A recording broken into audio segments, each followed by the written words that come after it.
Gentleman yields. I now recognize the gentleman from Oregon, Mr. Bentz, for 5 minutes.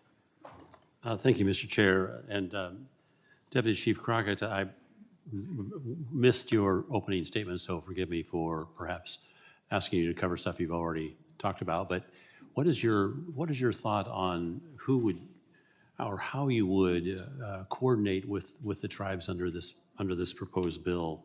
In other words, I guess the relationships that are necessary. What would you see?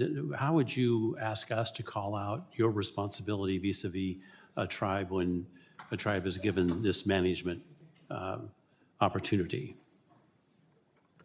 So thank you for the question. So anytime we have the opportunity to have the tribal voice at the table is a beneficial one. Some of the complications that I named in my opening statement around the bill, because we're having lands that transfer from the Forest Service to the BIA for the trust responsibility that's associated with it, that there are some concerns that we wanted to work with the committee on how to adjudicate those that language. But to your question around the tribal voice, like we welcome that at the table to help us enhance our work.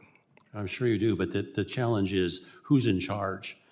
That's a challenge, isn't it, when it comes to who's managing these lands? If you're going to turn management over to the tribe, how would you want that memorialized? Would you want a contract? Would you want an agreement? Would you want a statute? What is it that you need in order to understand where you stand vis-a-vis the tribe in one of these arrangements? Yeah, so it's my understanding that the transfer goes to the Bureau of Indian Affairs, and then the Bureau of Indian Affairs would then manage those lands in trust for the tribes. So as long as we had an opportunity to be able to work with the Bureau of Indian Affairs on what that transfer would look like and then how it would be managed beyond that, I think that's where we'd find some opportunities for success. Let's back up for a second. I had not read the bill that closely to understand that there would be a transfer. A transfer of what, title? Or transfer of management? It's still the federal government that owns it.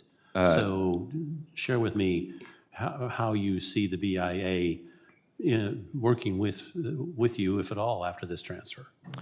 So I don't know all the full details of the technicalities of what happens after it's transferred, but sharing my understanding of when it's transferred to BIA, they become the landowner, if you will, and tribes have a voice into how the management of those tribal assets would happen.